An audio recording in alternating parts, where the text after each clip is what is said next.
Brains on the wall. How about that? I have my head buried in so many From predictions, I swear to God that seeing any random person on the subway wearing a yellow jacket starts giving ideas. No, I'm absolutely not complaining about the barrage of speculations that we're getting, because it takes a lot for a show to drop just one episode and make people scramble for connections and answers. From has managed to do that over and over again, because every goddamn thing in this show, including the wardrobe and names of characters, have deeper meanings. Of course, I hopped on the theory train and weaved one which might sound a little wild at first, but stick with me. Randall is being prepped to become the new Man in Yellow. Let me explain. I know what you're thinking. Randall doesn't even pop up that much in the show to even be related to the Man in Yellow. I mean, yeah, he does have a lot of scenes and lines, but still, he's considered to be a side character, unlike Tabitha, Jade, or Boyd. So why did this thought pop in my mind? Well, it goes back to Victor's mother, Miranda's drawing. Remember when Tabitha ended up in the real world in season 3? Yes, we need to rewind to that. In episode 2, titled When We Go, Tabitha ends up in Victor's childhood house and learns how Miranda started hearing voices and seeing things before she disappeared. Good thing the woman sketched everything she saw, and among all the paintings was the Man in Yellow. Now, once you pause and zoom into that painting, the Man in Yellow appears a little different than the oldie that popped up at the end of season 3. Sure, he appeared in a yellow suit like in the painting, but was way more aged than what Miranda foresaw. And for the most part, Miranda's painting showed that the Man in Yellow had a scar on the right side of his face. And who do we know with a scar in Fromville? Randall Kirkland. Also, the facial structure of the man in Miranda's painting, the elderly Man in Yellow, and Randall are somewhat similar. The line on the forehead, the ears, eyebrows, and even the chin bears an uncanny resemblance. Now, for the biggest link, we have the clothing. Let's go back to a time when we saw Randall for the first time on the bus. He was wearing this solid colored t-shirt with 2 buttons. In fact, for the next few episodes, that's what we see him in. Now, when the Man in Yellow first appeared at the end of season 3, what was he wearing? A t-shirt with 2 buttons. And the color looked like it had faded off after a long time of wear and tear. Am I reading too much in between the lines here?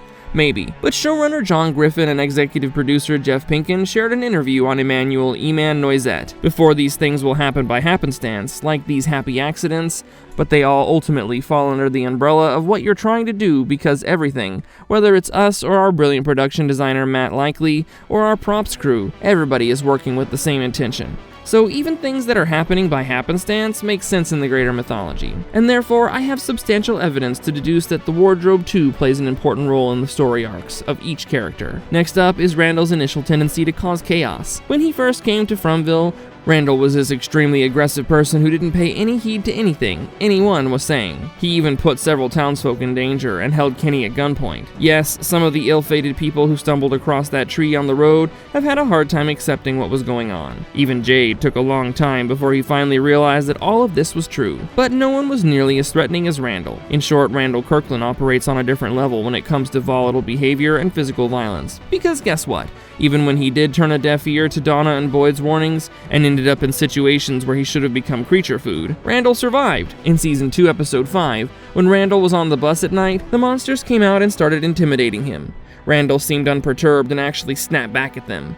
In fact, he was even commanding them and said, "You don't walk away from me." Then he started hearing the cicadas inexplicably, and by the next season, he's attacked by a group of monsters and cicadas. And we believe the man is gone. But Randall survived. He came with a heavily mutilated face, which gave him a permanent scar, the one I mentioned earlier. So where do all these events leave us? You see, From has established the idea that reincarnation plays a big deal on the show. Jade and Tabitha are reincarnations of Christopher and Miranda, and as a matter of fact, even the monsters are immortal. When Boyd killed Smiley, Fatima ended up giving birth to the same monster. That means the Man in Yellow also gets reincarnated in every timeline, and probably in each cycle has to prep one of the residents of Fromville to be the vessel into whom he pours his consciousness. And Randall is the present Man in Yellow's chosen vessel. His naturally combative and selfish behavior makes him pretty conducive for the process, and also explains why he was not killed by the monsters that night. And the town has taken advantage of that, causing Randall to experience supernatural attacks of the town, which are essentially grooming him to become the new Man in Yellow. Now, another possibility surfaced toward the end of season 3. See, Julie also hears the cicadas, and soon after we learn that she is a storyteller. And who is the only other person Randall gets along with in the show? Julie. So Randall being a story walker is also on the cards, which means he's the Man in Yellow who has come to Fromville from a different timeline to turn on the residents. but since the scar is not adding up in this one, I'm keeping it on the side for now. There's another reason to do so. Julie's compassion has gotten through Randall. He's now much more cooperative than before, which suggests that if anything is indeed happening to Randall as a part of a premeditated plan, he's merely bait. And now the evil forces of the town are using whatever good he has in him to unleash the man in yellow. That justifies how he was so sure that a winch would help Boyd and Kinney open the jammed car door. It felt like something had fed him the words. And now we know how important it was for that door to open and get the pastor out. It was all pieces of the man in yellow's puzzle which had to fit into the right places. That being said, Randall might also be the only way the people of Fromville get an exit, if and when he becomes the new man in yellow. Fun fact, the name Randall has its roots in Old Norse, having been derived from Ranulfr, which means wolf shield, and represents someone who is a protector or a warrior. Food for thought, huh?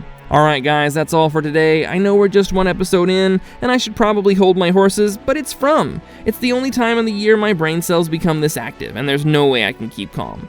Do let us know your thoughts about Randall's connection to the man in yellow in the comments below, and if you like this video, don't forget to like and subscribe to our channel. I'll see you in the next one. Bye!